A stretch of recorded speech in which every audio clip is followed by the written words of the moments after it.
Hello, my beautiful co-creators. Lilu here in Arizona on the Juicy Living Tour.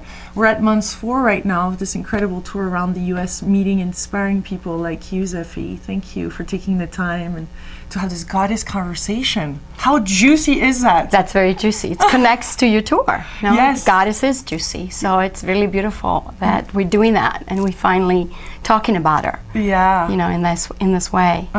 Through your so tour. you're talking about her. Yes. So it's an entity. It's a. Well, no, it's an energy. It's an energy. It's the feminine energy. You know, it's the powerful feminine energy that we've forgotten.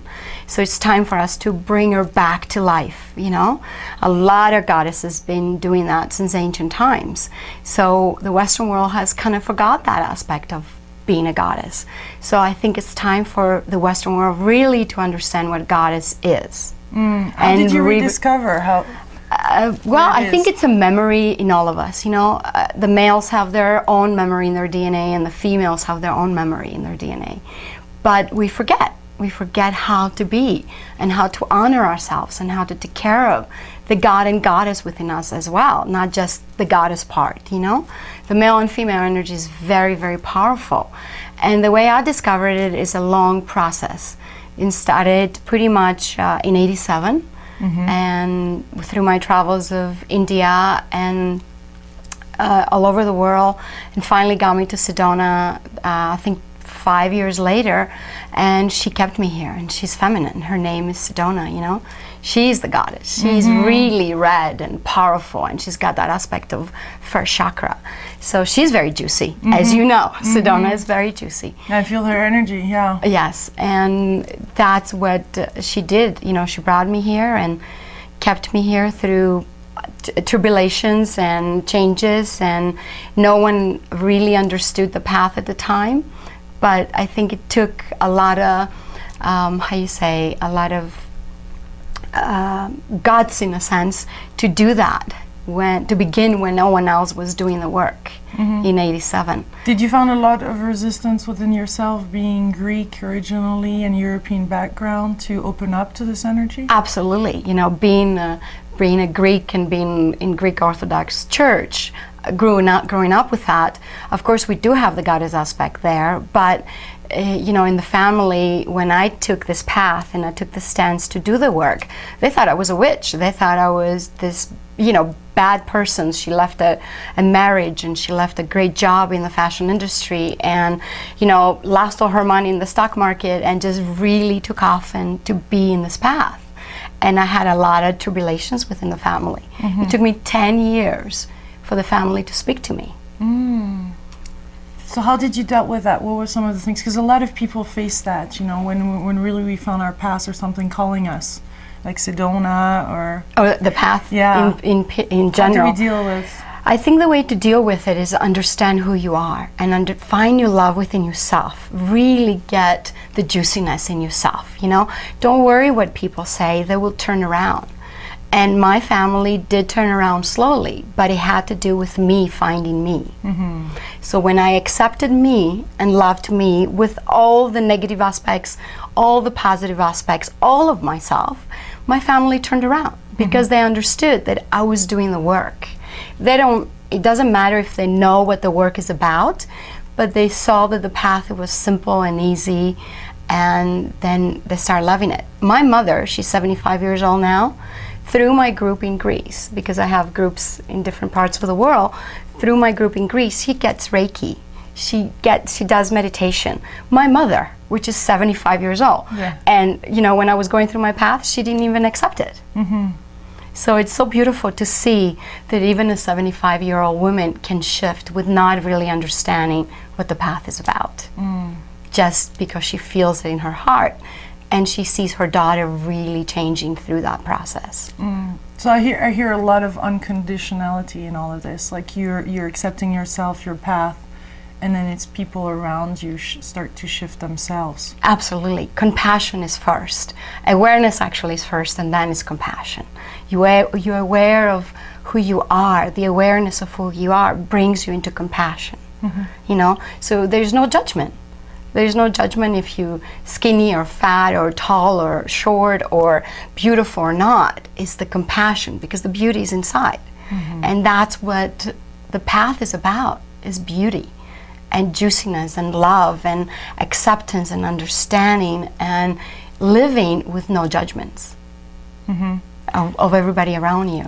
And that's what the goddesses, that's what the goddess is teaching you? Absolutely. The goddess is that path. She is compassion. You know, there's different aspects of it, of the goddess. We have, you know, the moon goddess, and we have the compassion goddess. In different traditions, you will find all different goddesses. Even in Christianity, there is the Black Madonna, which connects to the Hinduism with Kali. So, but, you know, I think people have separated those things instead of understanding that all aspects of her is us, in the male energy as well in the female, you know, not just in the woman. That exists in the men as well. So it's strange how you speak about goddess, because you speak about her. Absolutely. Instead of it or us, or it's like this entity or this group or this. Describe that a bit more for us, because it's the first time I hear that put in this way. In the her. Well, Yeah. it's a long story, and it's a long understanding of the story, and it started with the path of Isis in a lot of ways, you know, from Egyptian times. And she was probably the original living goddess, because that's why I'm calling her. There were goddesses that actually walked on this earth of the stories that we know. You know, the ancient Greek goddesses as well. They walked, according to the Greeks, they walked on this earth. The Egyptian goddesses so much, they didn't work, but in mythology, they are part walking on this earth. So I call her because I believe in the living goddess in all of us. So her is you know, her is me. It's everybody, every woman out there and every man out there. She lives within us. So I think that's the her part. To me, she's alive. Yeah. To me, she's not an entity. She doesn't just live in, you know, in the universe. You know, she lives within me. So if I walk within her, you know, with her inside of me, she's her, correct? So that's why you have a, how do you call it, hotel, you know, you have a place where you worship? Yes. I mean, or you bring forth that? Absolutely. To strengthen that within you? I mean, what's the purpose? It's to strengthen that within me and really making it live within me. In different traditions, you know, like in Hinduism or in Tibet, they do what it's called empowerments. And in the empowerments, you sit and you visualize yourself as that, of whatever the empowerment might be. You know, it could be Tara, or it could be Vajrayogini, which is another female goddesses. So you visualize yourself as that, which means that you take that energy upon yourself, and then you have to walk it on this earth. Because yes, you can be spiritual, but you can be spiritual maybe outside of yourself. But the spirituality is really inside. And so you have to understand how to walk that, how to be that. Does that make clear sense what I'm saying? So men and women can bring that goddess energy? Absolutely. And it's time? Anytime. And I have a lot of men that come and be part of our ceremonies here that we do every Friday. It's a private ceremony that it happens in my house for myself. But then sometimes we invite people, and out of nowhere, other people invite people, and then it becomes this incredible space of people, male and female, really understanding that energy. So how can we bring more of that energy every day? What are some of the things that you would recommend? The first thing that I would recommend is really start loving yourself. You know, every aspect of you. You know, if you're happy, enjoy the happiness for the moment. If you're sad, enjoy that sadness, you know, and get to know who you really are. And then slowly maybe you know, find a goddess that you connect to from any tradition. It doesn't have to be a specific tradition. And light a candle and sit in front of her and meditate for 5 minutes and say, what is the aspect that you have that is within me, but I don't recognize it? So help me recognize that aspect. And that's the way to start slowly, you know, because we have to, people say, well, you have a statue, so that's not a way to do it. But a statue is a representation of yourself, again. you know, from different traditions.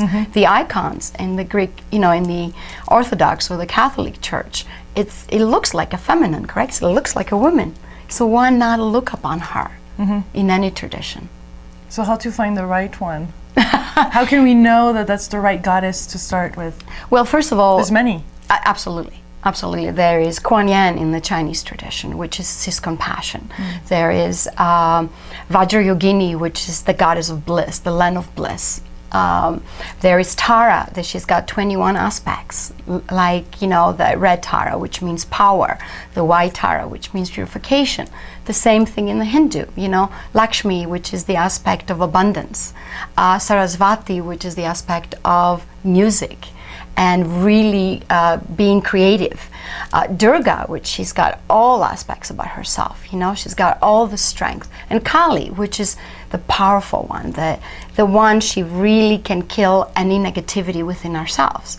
But we have to be very careful. We have to start gentle with ourselves, because we don't know the aspects yet, so we don't want to call Kali right away, you know, because we're not ready to get our ego, you know, lower. So Kalis are about letting go of ego. So we have to maybe start with, say, Kuan Yin, which is compassion, or Sarasvati, that is music and creation and beauty, you know, and speaking from our heart. So I think to find the goddess within you is to understand you and where you want to go. That would be the simple way to do it. Who's that right there? That is... You have a beautiful statue. Yeah, that's the energy of male and female. It's Vajra Sattva. As you can see, it's the male. And he's got the female consort, which is... It has nothing to do with the Western way of Tantra, as we think. You know, but it has to do with male and female blending within ourselves. So male is always stronger and bigger in the statues because the male's energy is about protecting us, correct? It's about shine, it's the sun, as they say in Hinduism, it's Shiva.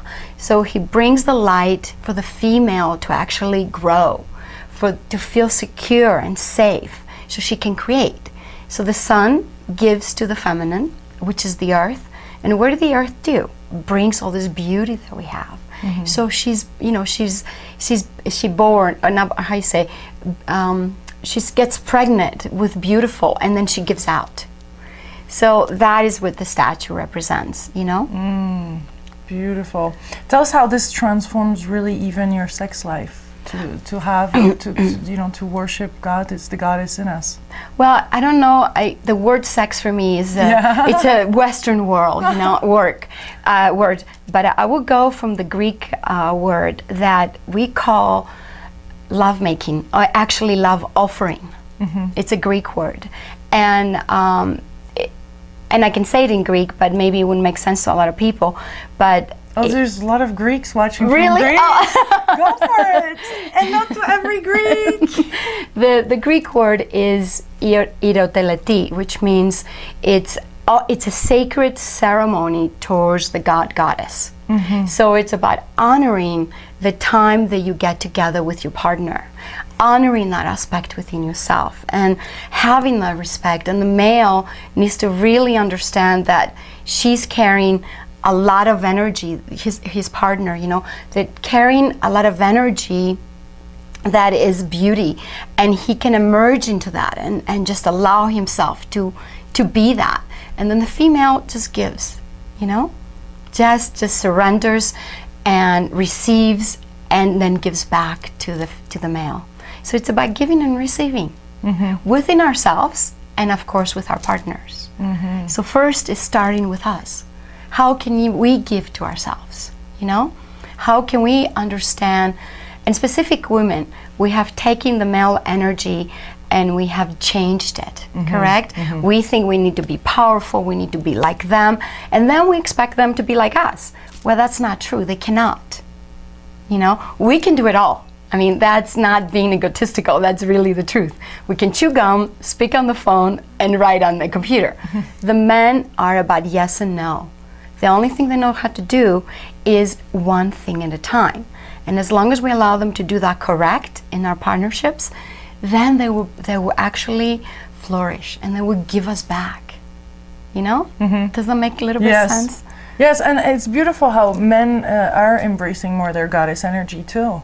Absolutely, absolutely, and they're Isn't doing that it. beautiful? They're doing it more often. Yesterday, I was in this dinner and I heard, and I don't hear that many men around, but he said something about.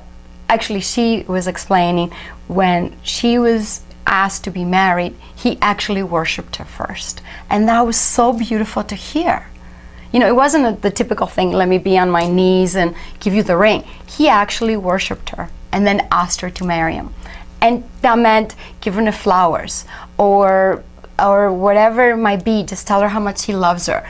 Or light a lamp like they do in Hinduism and really honoring that. Or doing like a little sacred ceremony between the couples before they get into that union. I was going to ask you your thoughts about that, because it seems like less and less people want to get married and more wants to give this union and a spiritual union. Well, I think marriage is, again, it's about how the world became connected, correct? Like, we have to have a way of family, and the church made it as a union. You know what I mean? You have to get married under the church and all that. Even, you know, beliefs of Jesus and Mary Magdalene, they were in a sacred union. And that's very difficult for a lot of, you know, for a lot of us to understand. But through the research, you're finding there's a lot of books out there that talk about Mary Magdalene and Jesus really going into this powerful union. And a lot of us believe that, you know, the wedding that happens there's a wedding in the Bible that talks about him making a lot of more wine and a lot more fish. Do you know that? Remember that in Christianity? Anyway, there is a part there, I'm not going to go into it, but a lot of us believe that that was their ceremony. It was a 7-day of a marriage going on. So marriage should be a ceremony, and the only place that still really does a wedding as a ceremony, I think, is probably traditions like, you know, India.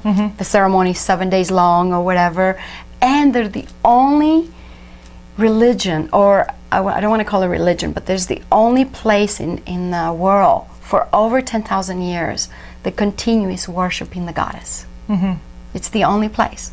You know, you wake up with worshiping the goddess and you go to bed with worshiping the goddess. So that is the sacred union, because in between they will worship Shiva as well. So the whole day is about worshiping the male and female. To me, that is union, if that makes sense. It's not about going to church, wearing the white dress. That's part of it.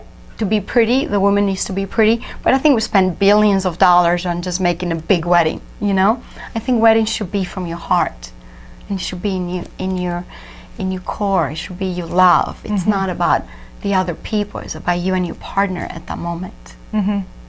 And it's also incredible to me to notice that there's a lot of, we bring a lot of Indian objects and a lot of Indian god and goddesses in our life. And here in Sedona, in Arizona, when there is a lot of natives, there's a lot of really real ancestors here, and a lot of worshipping and a lot of traditions and, you know, rituals. It's quite interesting to notice how it's very present everywhere. The Hindu part? Yeah. Well, I think a lot of us have come to Sedona because we had like maybe a Hindu wake up.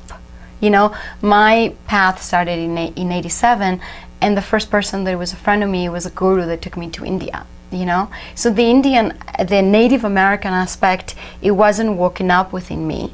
But I was very interested since I was a little girl. You know, the John Wayne movies that were done here in Greece, I would watch them, and I was like, oh, I love Indian, you know, Native American. And then when I got here, that became part of my life as well.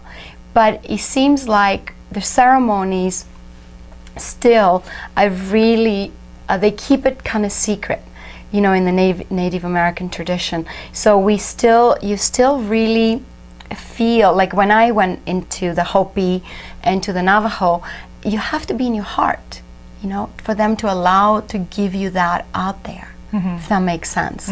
And when I was introduced to that, it was the most incredible thing. I sat with an elder in his house, and I was eating. And I just first got here, I was probably a month here, and I was eating, and I was thinking, oh my God, look how they live, and look at what we want, you know. We want the cars, we want, you know, washer and dryer, whatever it is to make it luxury, and they live in this simple place. And the elder didn't talk to me for almost an hour. Okay, so he only looked at me and watched me. And I think he was in my thoughts, in my thoughts, you know. So all of a sudden he said, Zeffi, do not worry, just eat. Mm-hmm. So they feel you differently, you know.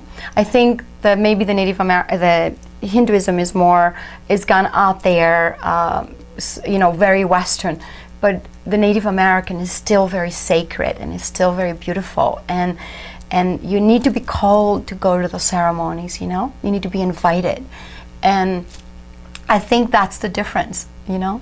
Mm-hmm. The difference with But it's living. beautiful how now we can all access some ancient secrets, though, and be with the goddesses too. Absolutely. Like it's part, I feel, of this unity and of all of us accessing to this divine creation. Well, it's time. It's time. It's time, don't you think? With Yeah. all the new paradigms that's coming in and all the different energies that everybody talks about, from the Mayan calendar to the Native American Hopis, they all talk about this shift. They all talk about this energy, you know? And I think it's time. It's time for us to really live with the Mother Earth. We're connecting with her and feel her heartbeat. You know, her heartbeat it's our heartbeat.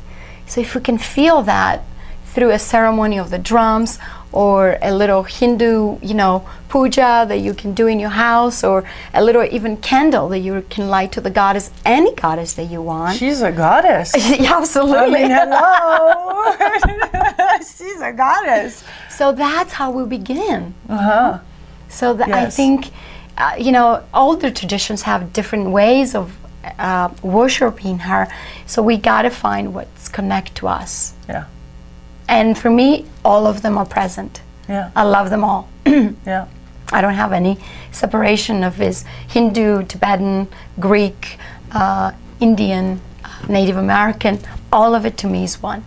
Hello, you. And I have a little goddess right here. Yeah, who's that? This is Chandi. Chandi. She takes her name from an ancient, normally all my dogs had Greek names, but this one was a very powerful little being. So I decided to give her an Indian name, the goddess of love and power, and her full name is Chamundi. So I call it Chandi for short. Very, very cute. So tell us, what do you think is the importance of really bringing this goddess energy right now within the shift? What's the role Of the women, yeah. the role of the woman is about her to understand that we are powerful, but in a different way. Mm-hmm. We're not powerful with the male energy. The male energy is about, you know, wars and fighting and struggling, and I got to go out there and get this done. And that Mars energy, you know, that really powerful male energy. Our feminine energy, our goddess, the goddess within us, is about gentleness. Mm-hmm. It's about opening up our hearts, have no judgments, allowing compassion to really be there for everybody around us. You know, it's like when we have our child, how much love we feel about that child, correct? Mm-hmm. And that's the love we need to share with everybody, not just our child, because that's where we have inside. We're the mothers. We are the powerful women that we can just create. And so if we remember how to create out of love and out of compassion, not out of, you know, fire and fight and struggle, then I think the goddess is really ready to wake up. Beautiful. Well, thank you so much, Effie. Thank you. Thank you. Thank you. I had such a great fun doing this. These are important conversation that needs to take place and be shared. And, you know, if you've enjoyed this interview, please share that with as many people as possible. Thank you. Much juiciness in your life. Bye.